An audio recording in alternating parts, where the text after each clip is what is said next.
I've got the categories. We got some of the best characters in the game. Like, without question, the best characters in the goddamn game. We've got fantastic characters that are just really fucking good, but don't quite hit that peak. We've got likable characters that I like, but in general, they don't really do much more than that. We've got comme ci, comme ça. It's a French word meaning meh, essentially. Middle of the road. Comme ci, comme ça. That we have their moments, but can't really stand them. Which means I don't hate them. There are a few moments in which they're actually pretty cool. But for the most part, I don't like them. And then we've got characters that I absolutely hate. So we're going to start off strong right away. Cool, I'll watch tomorrow. I need to sleep. Good stream. See you next week. No problem, man. I hope you have a good sleep. I will upload it as a clip, so don't you worry. Alright, good night for now. So, first of all, some of the best characters in the game. Of course, we're going to start off with Alistair. Alistair is your goddamn bro. He is one of the most relatable characters in video game history for me. He's the kind of person that doesn't like to lead. He's very unsure about himself, and it takes a lot for him to gather strength. But there is a noble heart in him. He is the kind of character that in any other game would be the main character. He's very, very human. He deals with a lot of issues with joking. And he's just... He's human. He's extremely relatable. He is weak in a lot of ways, but it's that weakness that makes his strength more admirable when you actually see it. He is a truly fucking great man that does not give himself the credit he deserves. A lot of people don't take him seriously, but those are people that can only see skin deep. There is a lot of depth to this dude, and video game characters don't tend to get this good. Up next, we've got Dog. Dog is fucking great. He's a really good character in the game, in terms of like comic relief. He's great in terms of usage. At least early on, Overwhelm is a broken mechanic that will just fuck up every mage you set it up against. And he's a doggo. You can't go wrong with doggos. Doggos are fucking adorable, and box spawn here can't be beat. Liliana. This depends entirely on what game she's from. Liliana runs the gambit, where in the first game, she's kind of here for me. She's comme ci, comme ça. But by the end of the game, she's pretty likable. This is probably going to be my... Yeah, this is probably going to be my most controversial take in this entire list, but I don't really like Liliana that much. I enjoy her growth as the series goes on, but in the first game, she's just the kind of annoying girly girl fucking religious type, and outside of her hair color, there's pretty much nothing about her that I personally enjoy. She's just kind of annoying. As the series goes on, she grows into a really cool character, but because she's never really a party member, after the first game where she was at her worst, she never really hits that same spot for me. If in the next game, Dreadwolf, she is an actual party member, which I can't see because she's the Divine now, then it might elevate her into Fantastic, but as it stands, she's just likable. And she's really only that high because of her growth across the series. Morrigan is one of the best characters in video games. She's fucking fantastic. She is a social recluse that believes she knows everything. She is this, yes, Alistair S tier. Hey Zephyr, how you doing, man? We've just finished the stream. We've gone a little bit longer today because, well, we might as well fucking finish it tonight. So, yeah, Morrigan is absolutely one of the best characters in gaming. She's probably the character in video game history that I am the biggest simp of. I adore her voice. I adore her design. I adore her growth across the series, especially if she ends up having a kid, which she didn't in her playthrough, but that was purely for bug reasons. She should have done if it was consistent, but it wasn't. She has this in the older games. She's kind of like a lost wild wolf pup, where she's ferocious, but that's really just to defend a vulnerability. She is both extremely intelligent and unfucking believably ignorant at the same time. She's a character that grows tremendously over the series into a wise, warm, but not shy from criticism kind of character. And I absolutely fucking adore her. I am a giant Morrigan simp. Dog above Liliana seems about right. I know it's controversial, but dogs are dogs. You can't beat dogs. And Dog is funny and reliable and good in the game. But Liliana's main thing is that she grows into an important NPC in the series. But in the first game, she's just kind of annoying, in my opinion. So, yeah. Oghren is likable. He's a funny joke character. A lot of people accuse Alistair of being the comic relief until they realize he's actually one of the best characters. There's a lot of depth into them. Oghren is the comic relief. He makes the fart jokes, he makes the sex jokes, he makes the gross jokes. He is the comic relief, and often I hate characters who just boil down to fart, burping, and dirty and sex jokes. However, there's something kind of endearing about Oghren. Oghren is probably more of a puppy than Boxspawn is. He's just kind of like this cute, adorable doggo. I agree, she's kind of bland. It's a very controversial opinion, though. You and me seem to have very similar opinions when it comes to Dragon Age, but it is very controversial.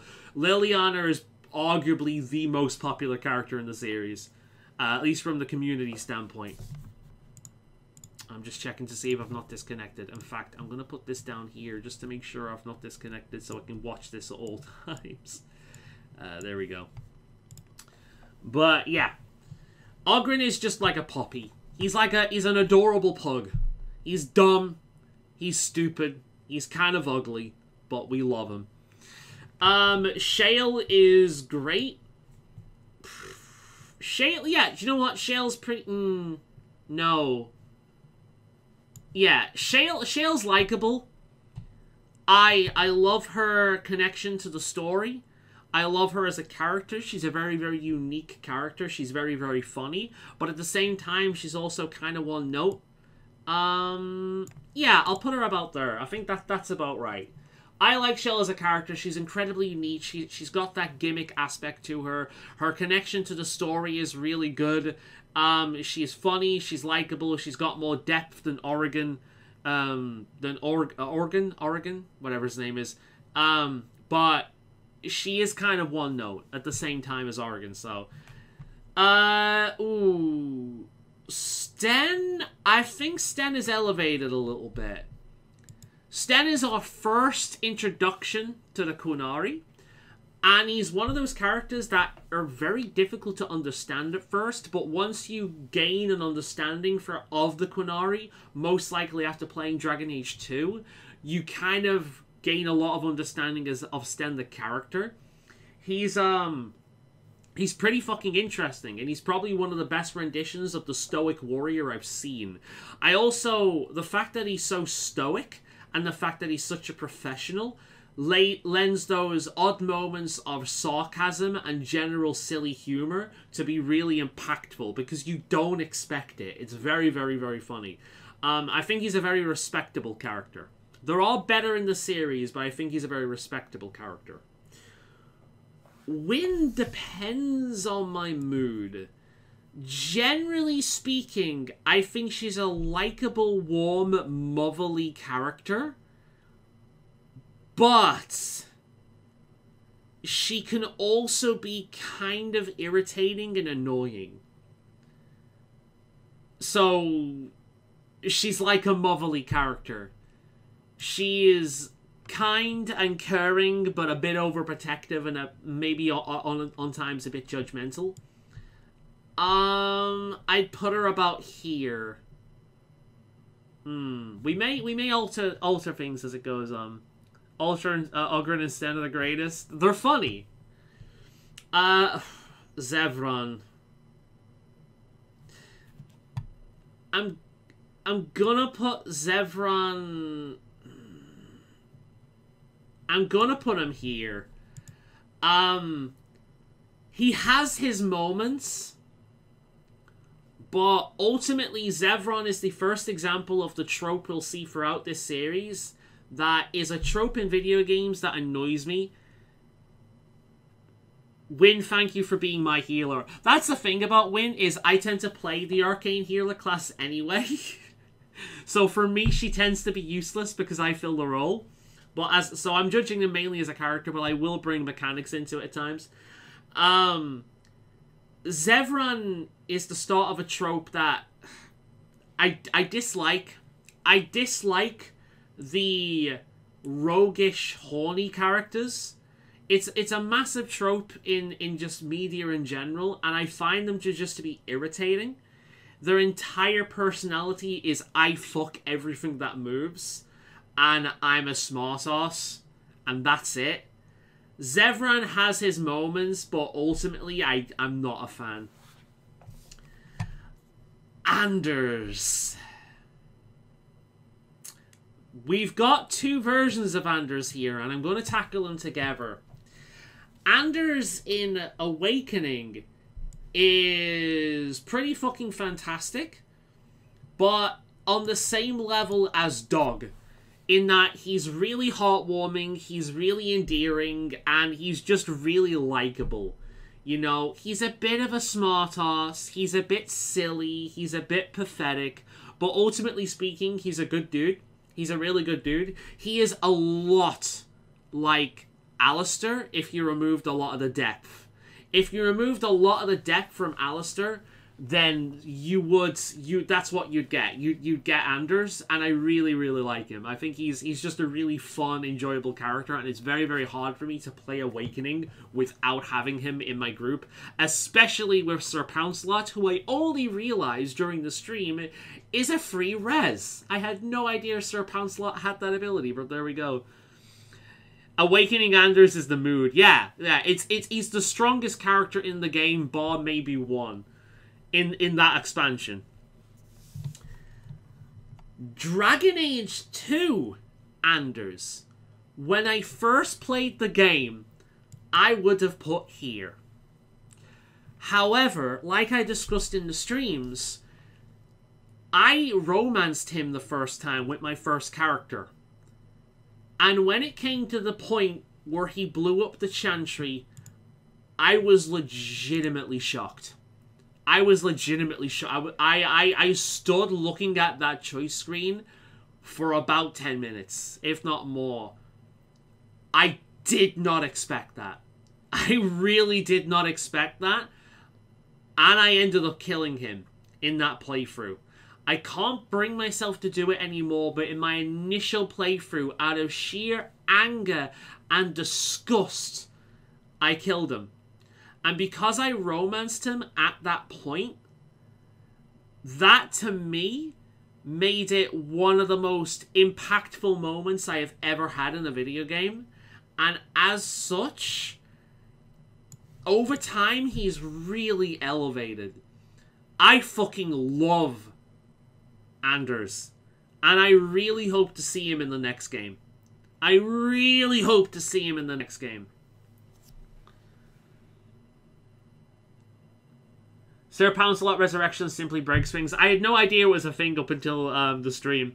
I had quite a strong desire to off DA2 Anders after his little terrorist act. Yeah, like, it's shocking, but I think that how often do games really affect you like that? You know what I mean? How often do games really hit you in that way? I've been emotional playing games before, but that to me is a case of, if it's affected me in that way, it deserves a level of respect. you know. So he really shut up for me because of that. Next, we got Justice. I enjoy Justice. I think he's kind of fun, but he's also kind of one note. He's in kind of the same category as Shale, in that he's enjoyable, he's fun, he's unique, he's very unique, but he's also very, very one note. There's really not much to him. The biggest kind of draw to him as a character is lore and interactions with other characters, not him himself, which again it's the same kind of thing as Shale. So he kind of goes in the same place. Shit, I forgot his name. Howsun.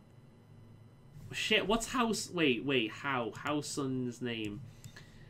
Dragon Age Awakening Companions. I can't believe I forgot his name.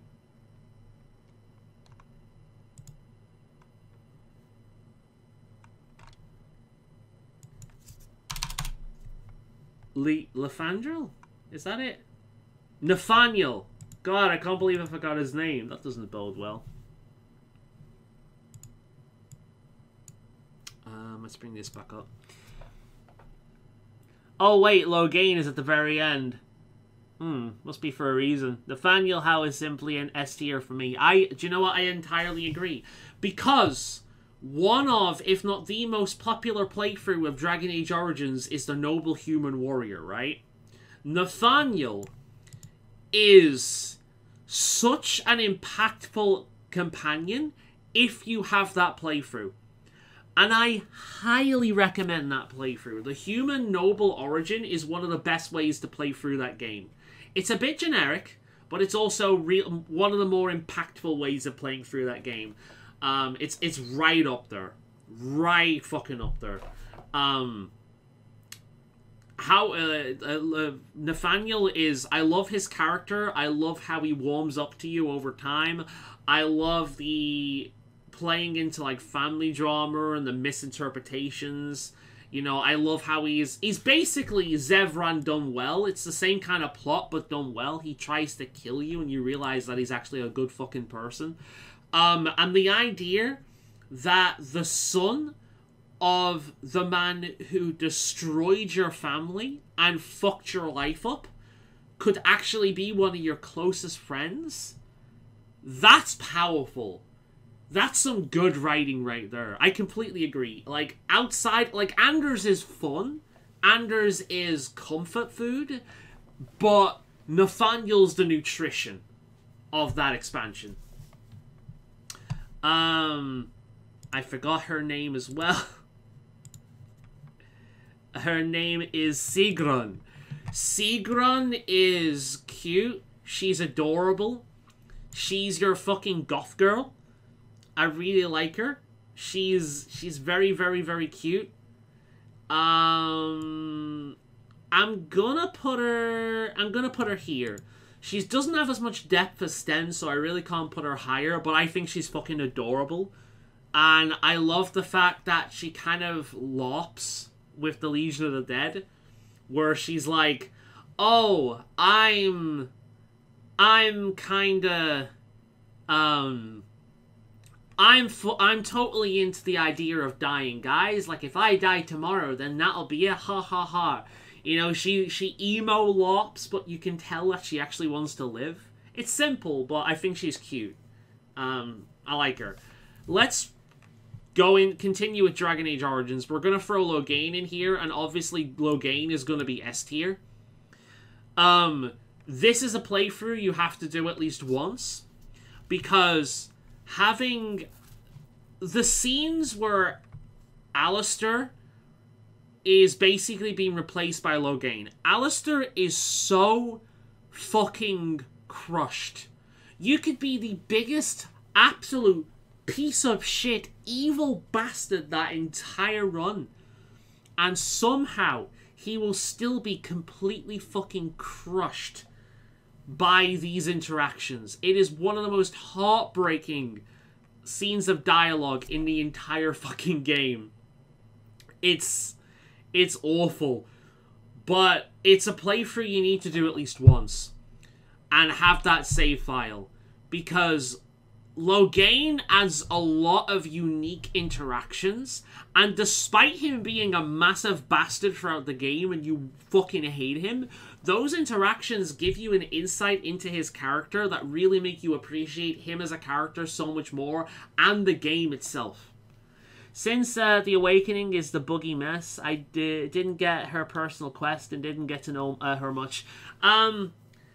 Yeah, I've heard a few people with that experience, unfortunately. In fact, I think I had the same problem with her. For me, the one that fucks up most of the time is Ogryn's. So wait, if I want to put Loghain as the Grey Warden Inquisition, I need to betray Alistair in Origins. Yeah. In order for Loghain to come in the game later on, Alistair needs to leave your party. You don't have to kill him, but he needs to leave. Loghain is a replacement for Alistair.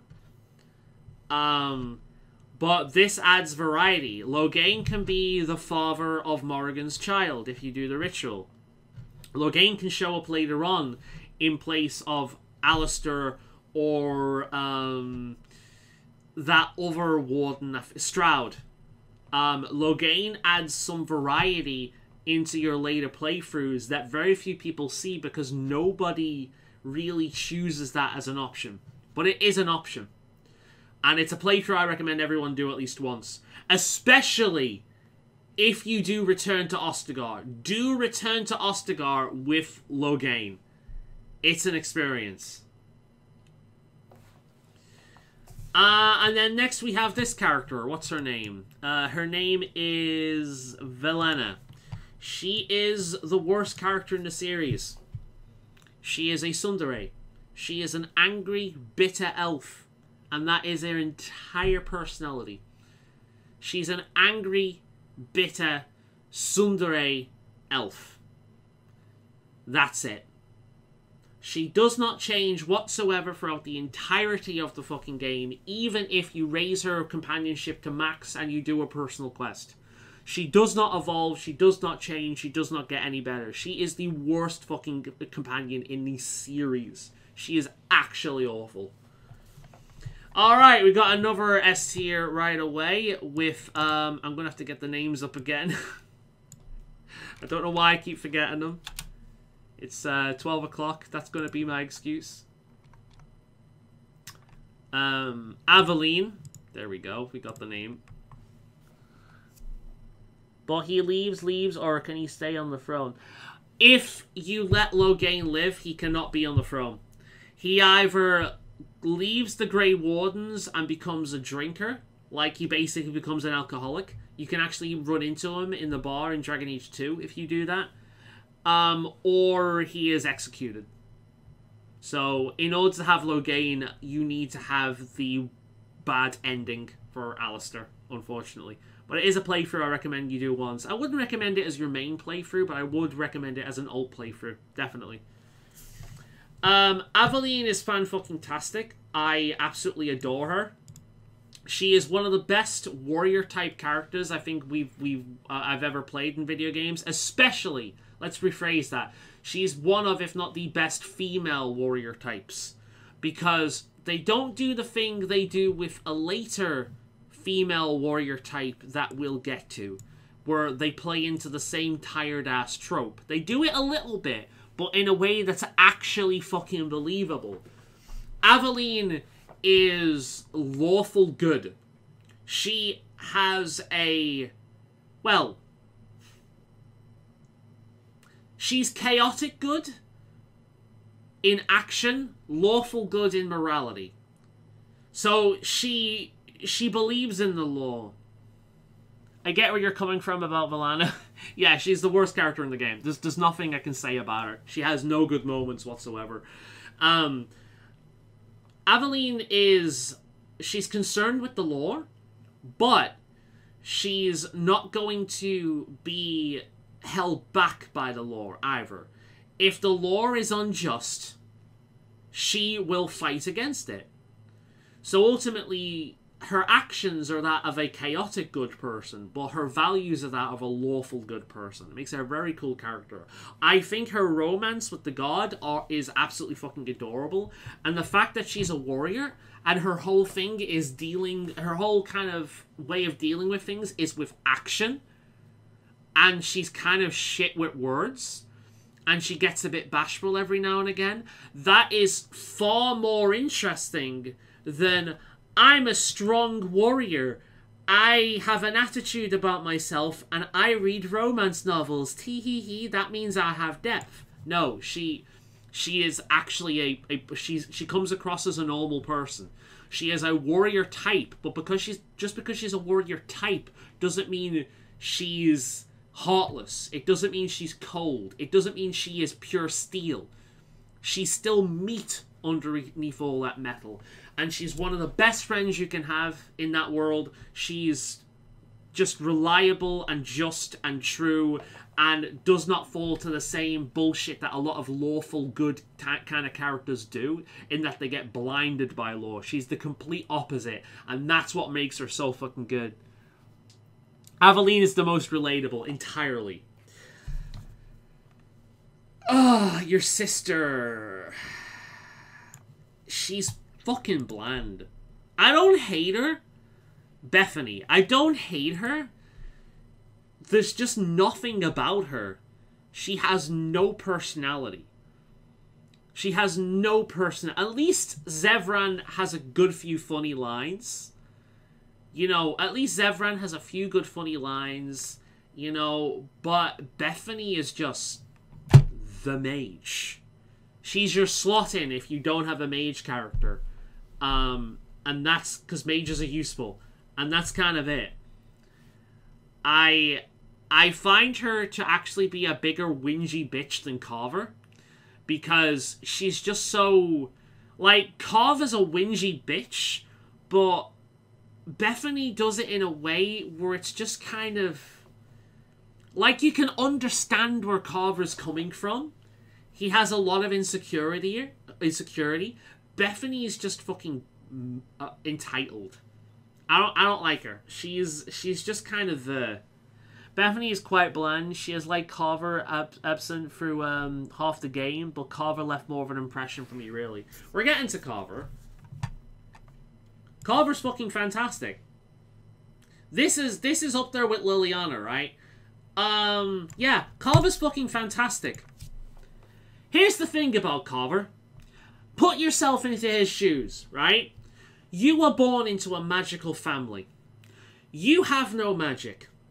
Your father has magic. Your two sisters, or sister and brother, has magic.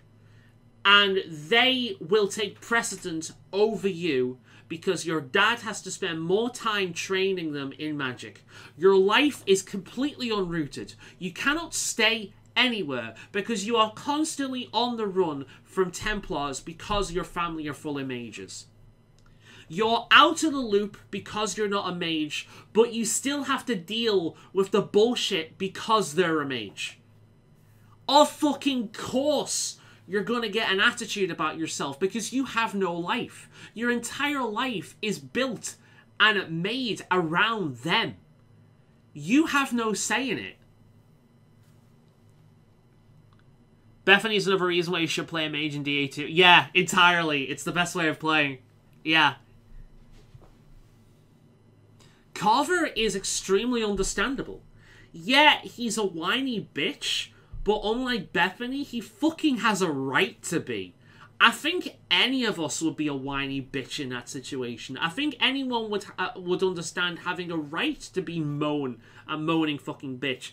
Oh, everyone, bow down to my dear brother, the one that's making a fucking name for himself, the one that everyone's going on about all the fucking time. My name's Hawk as well, but when people say Hawk in the fucking street, they don't mean me. It doesn't matter what I fucking do, I'm always in the shadow of my fucking dear brother/sister. He's great. In fact, I'm gonna elevate him. Yeah, I'm gonna put him about there. He's a really good character. This might be one of my more controversial choices, along with Liliana, but he is a really good character. You don't have to like him most of the time for him to be a good character. He's well written, and he makes entire sense, which is why I can be annoyed by a character. Like, this is a whiny bitch, but she has nothing going on for her beyond that. He does. He has reason to be the way he is, and that makes him endearing. Fenris.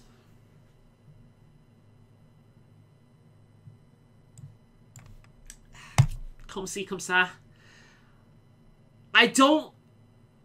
It's not that I can't stand him. I like him more than that. And I like him more than that because of the lore implications, because I genuinely really enjoy the escaped slave story arc.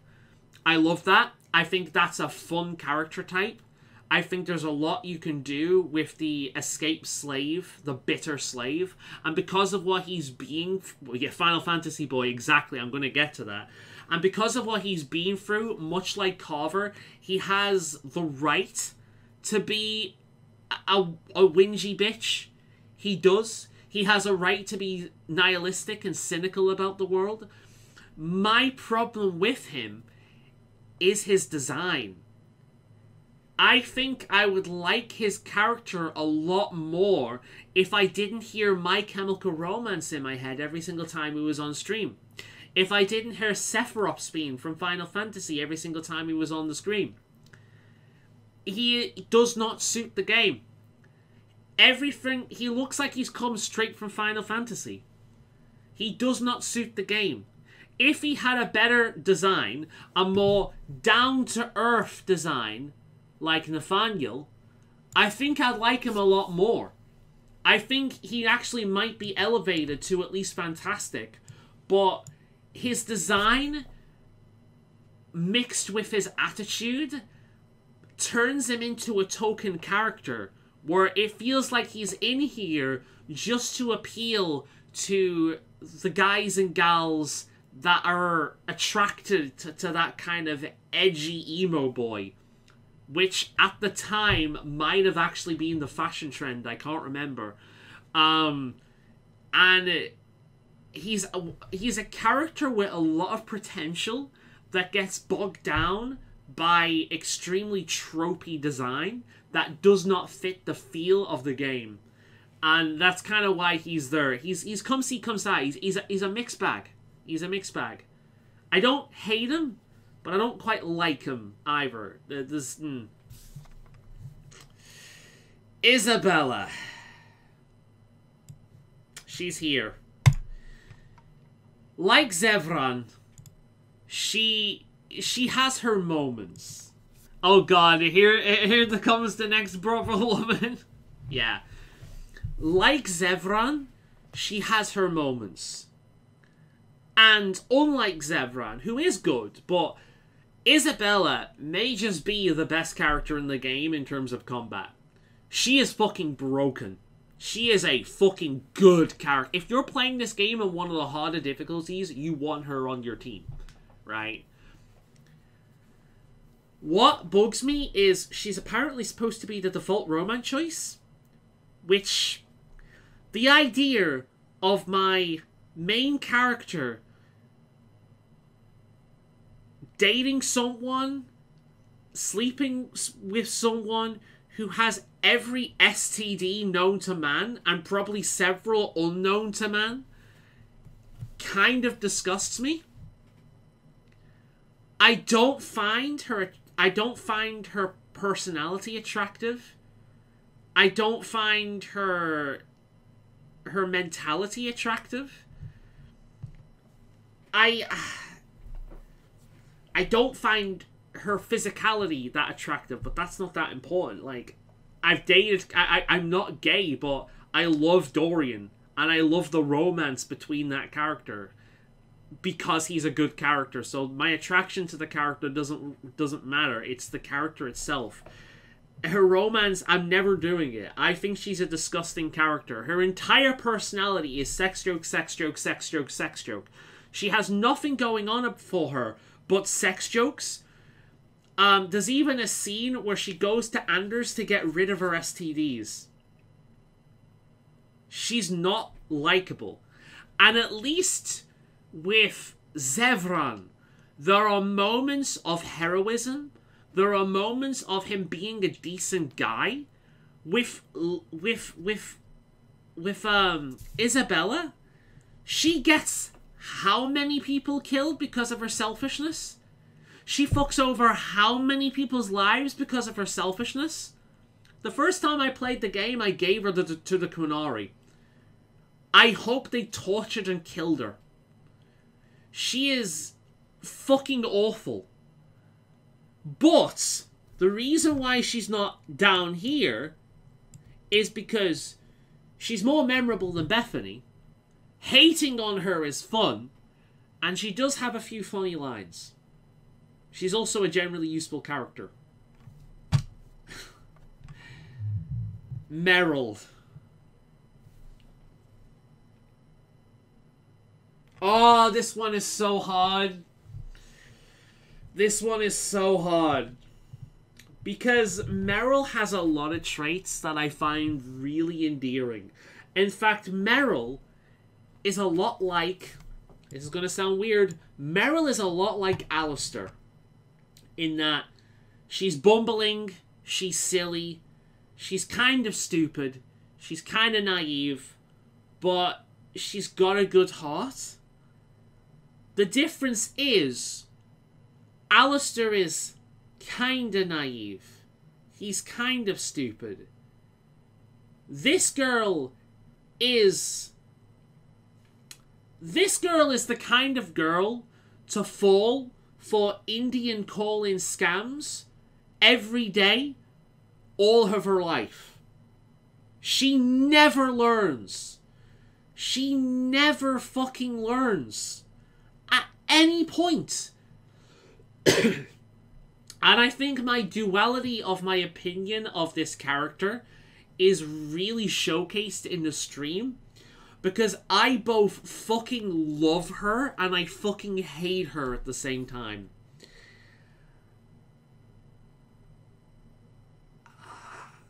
I'm gonna put her here. I can't put her any higher than that. But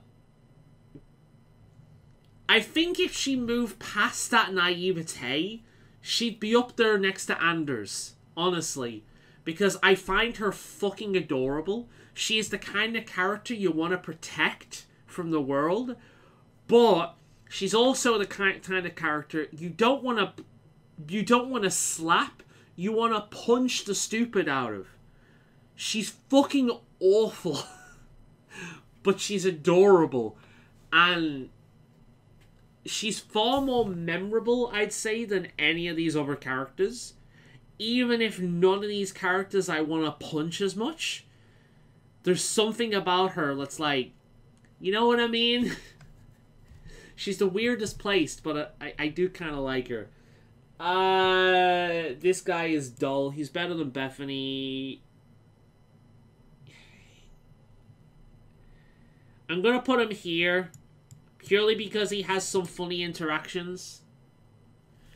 She's willingly gives herself the pride demon. I rest my case. Yeah, exactly. You'd think after everything she's been through with Hawke, she'd learn her lesson. In fact, I'm gonna put Liliana ahead of her just because of the rest of the games. I'm gonna put her there. I think that makes the most sense. Sebastian's going there because he has a few funny interactions. He's really fucking funny with some characters, but on his own he's kind of bland.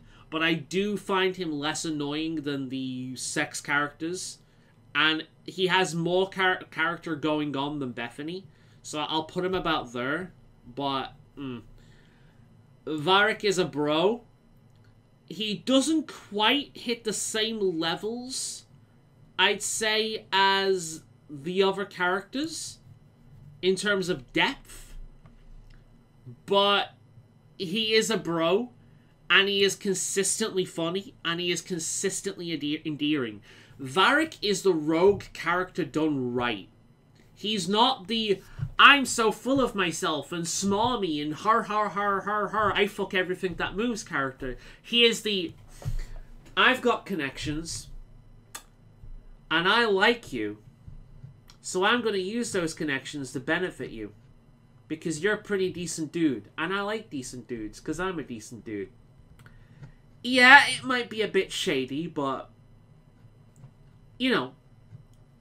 Sometimes the best things, the most helpful things are done outside of the law.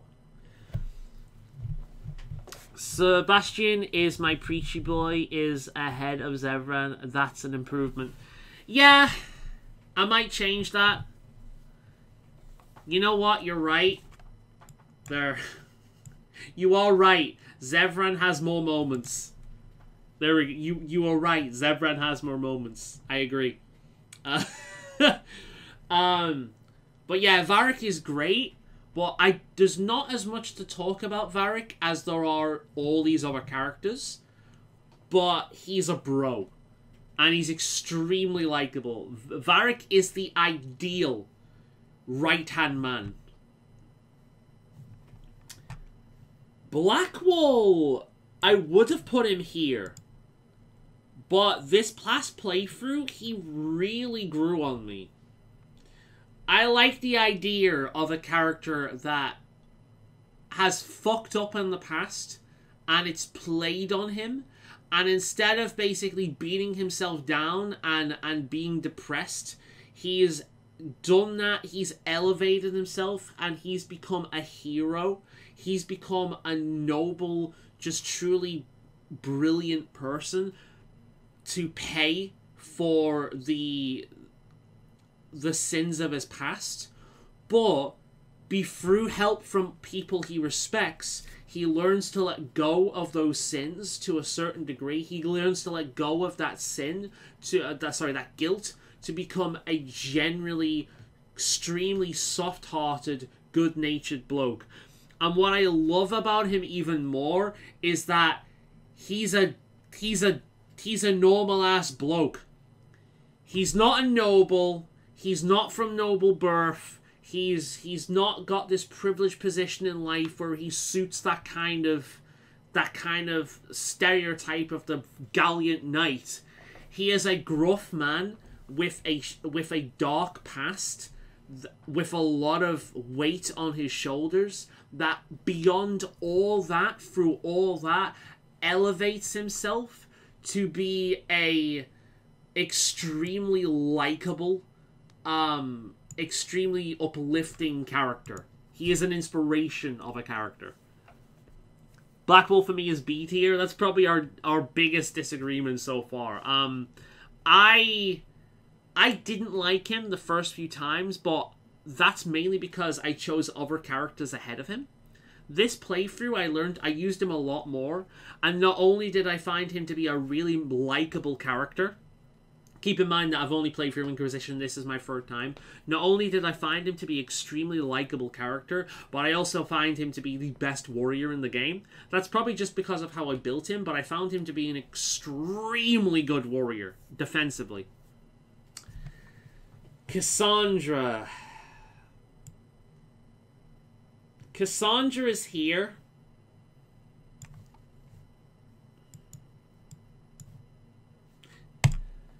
She's comme ci, comme ça. Cassandra is Aveline, but worse. She's just a gruff, aggressive, extremely emotional warrior type that uses her fists before her brain. She's extremely emotional. She's extremely short-tempered. She's overly aggressive. And then they give her that trope of the hardy, gruff warrior liking romance and poetry as kind of a character trait. Cassandra B or C tier. We're about in agreement then. She's just kind of... She has her moments, right? She has her moment. I don't dislike her, and she has her moments, but her base is just kind of bland and mildly annoying. But when she does have moments, she has some really fucking good moments. So I think that's the best place between really bland, really good. You know, I think here is about she's comme ci comme ça. She's somewhere in the middle. Yeah. Cole. Cole is down entirely on whether or not you care about background lore or maybe memes. Cole can run the gambit from really bland and kind of annoying to really interesting and rather impactful. I'm gonna put him in Come See Come Sat again. He's... In certain quests, he has his moments where he's really interesting and endearing, especially in conversations with Solus. He's a really interesting character, but at the same time, he can also be really fucking repetitive and kind of boring and dull and uninteresting and just all cinnamons for the same kind of thing. He's just kind of... So Cole kind of goes up and down for me. So far, I didn't get a single meme from his phrases. Look up Cole memes or Cole quote memes or Cole quote references. A lot of what he says is references to events and characters in other BioWare games or even EA games. He has references from Mass Effect, other Dragon Age games, Baldur's Gate, that kind of thing. He's got references from several other games, but it's well written enough where you might not notice, and it might just sound like bullshit essentially if you didn't know.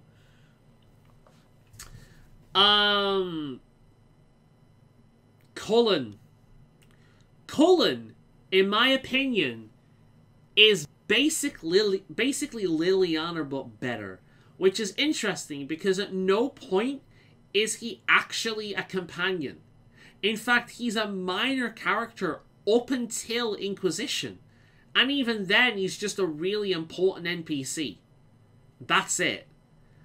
But he has such an impact in the Mage Tower for me. He's such a memorable part of it, and that trauma leading into his actions into 2. But at the same time, despite that trauma, despite that harrowing experience, he still has the nobility to not blanket all mages with the same kind of outlook. There are many other characters in that game that have had far lesser experiences than what he has been through that are quicker to jump to all mages are evil. He is like a mixture of Liliana, Alistair, and Morrigan. He has a seriousness to him, much like Liliana, but there's a warmth and there's a jokiness to him, again, like Anders. There's a kind of lost puppy, help me element to him, like Anders, like Alistair. There's a kind of lost puppy, help me, or I just need a fucking hug, I just need a rest element to him that Alistair has. I think he's really fucking good. I think he's legitimately one of the strongest characters in the series, and I love his development.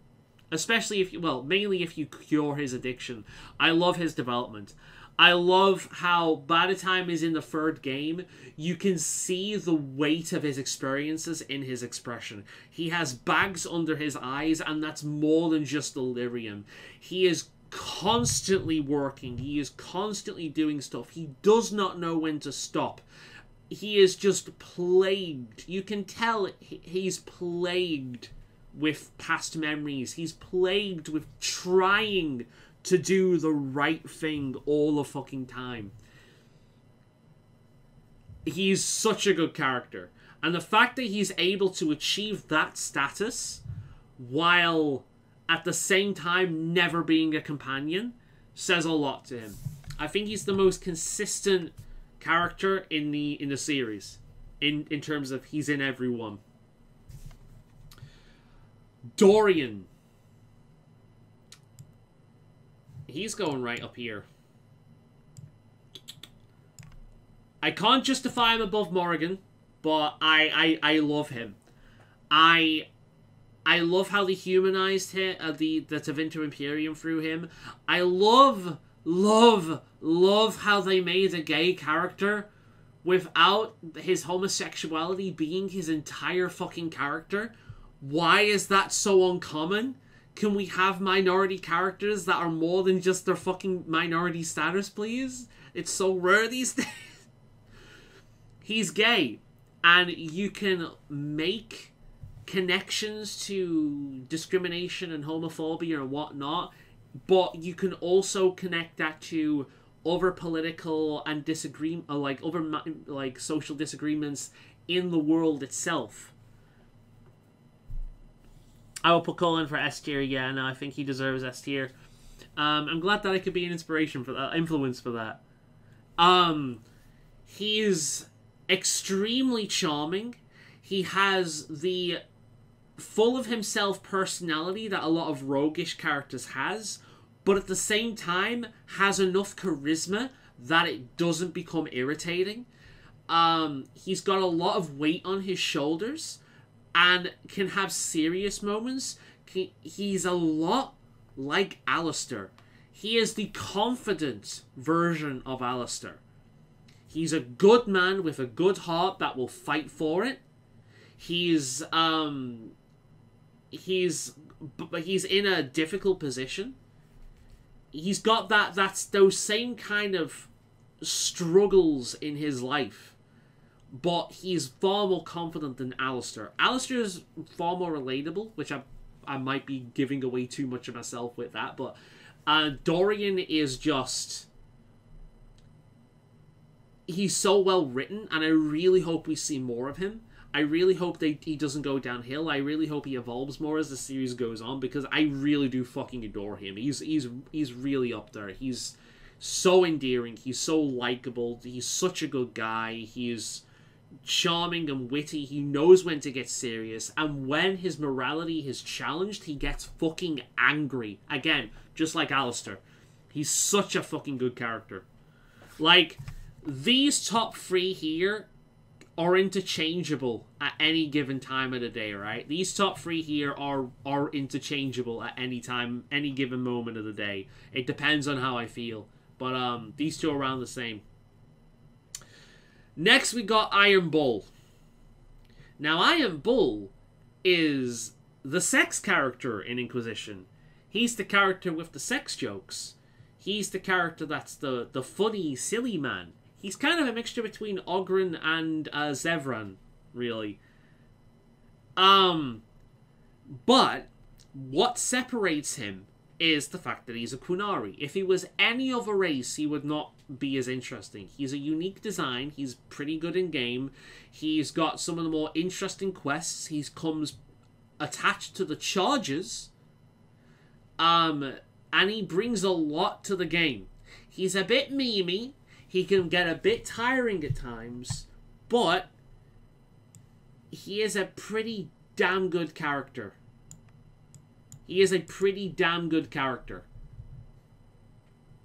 He's really endearing. He's really likable. He, generally speaking, has a good nature to him, but it's more neutral. He's somewhat... He's hard to place. Like, he does have a good heart in his chest, but at the same time, he will just do what it takes.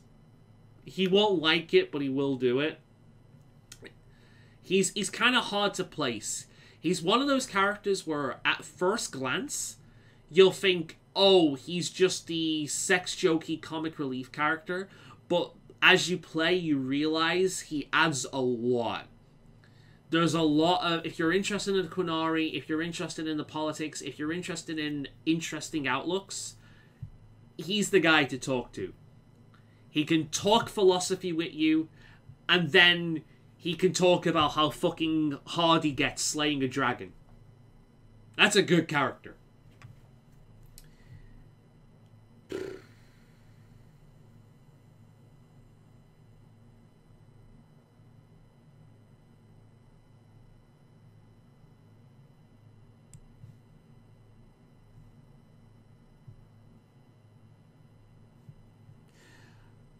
She has her moments where she's kind of cute, but you know what? Yeah, she's about... No, she's there. She's just boring. She has her moments where she's kind of cute,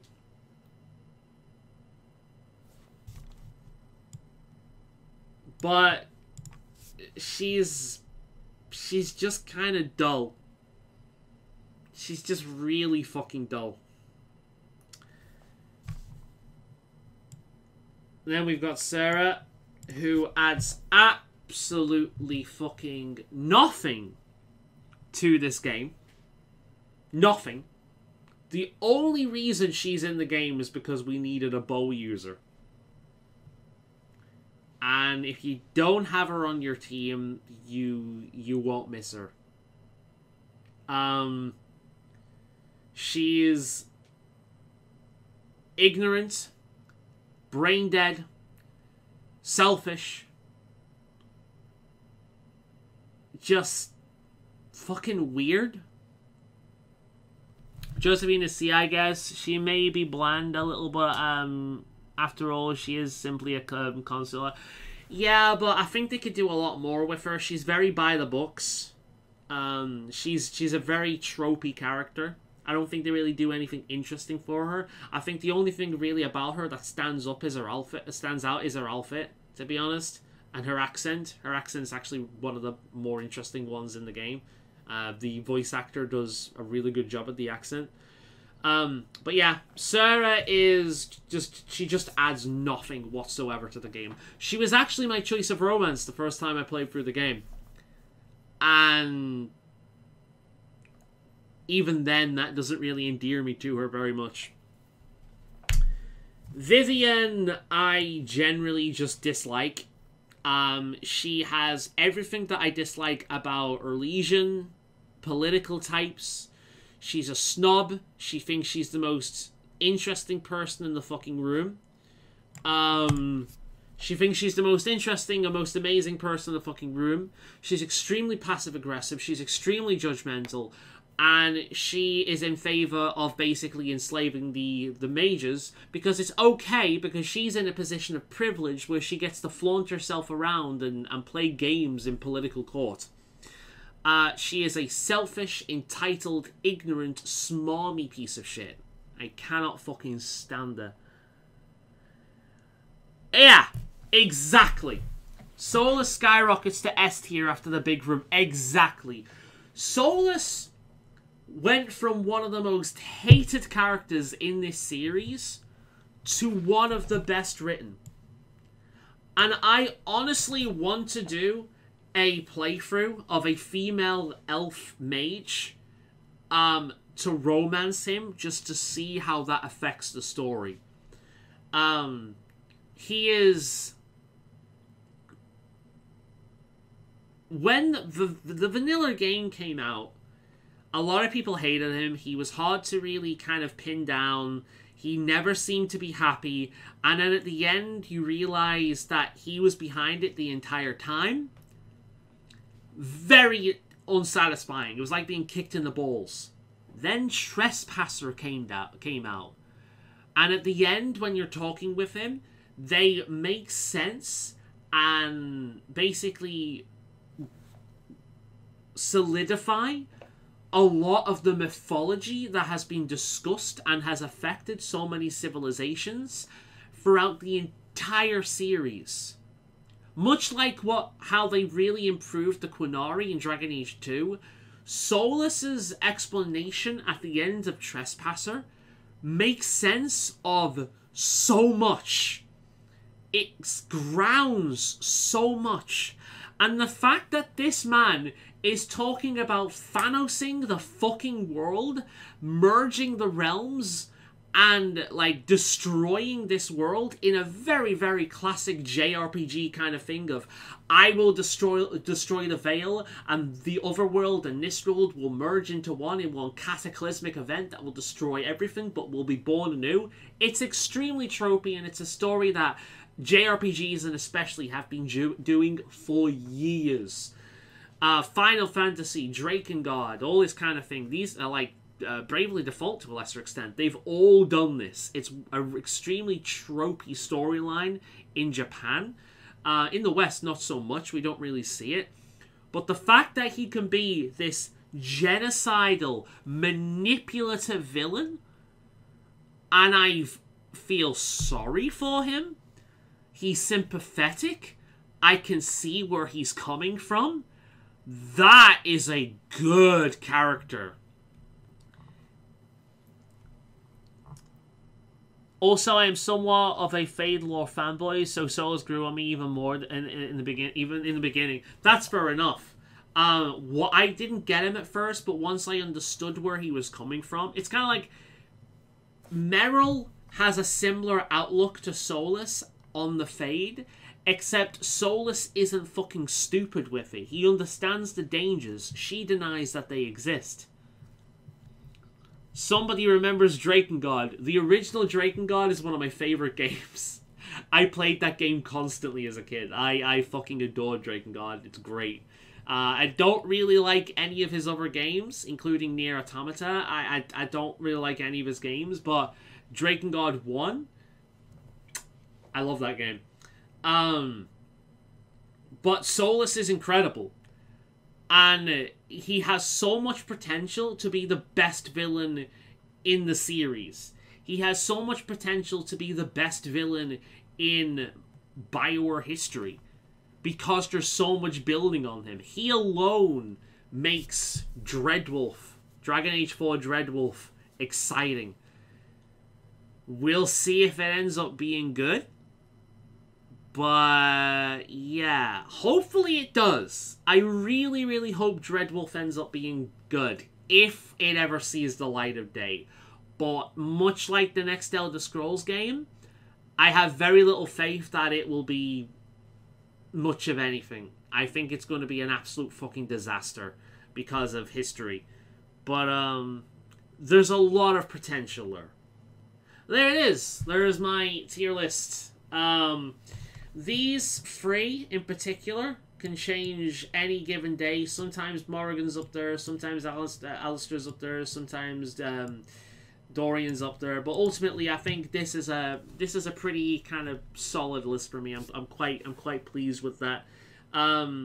Yeah. Like, I also find it interesting how these are kind of one-note characters, but I find them likable. And these characters have a lot more depth to them, but they just have an element to them that I just find far more annoying. I think some characters around the likable and come see come saw range could probably change. But outside of that, I'm pretty happy with. I'm pretty happy with it.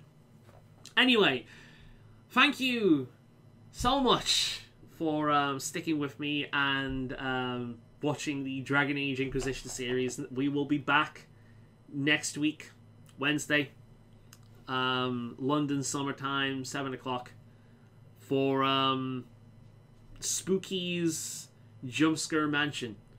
I have no idea what that game is going to be about, but it's going to be interesting to try. Hopefully it doesn't contain any puzzles. But for now, thank you very much. Bye for now, and I hope you have a good night or day or whatever the hell it is over there. Bye for now.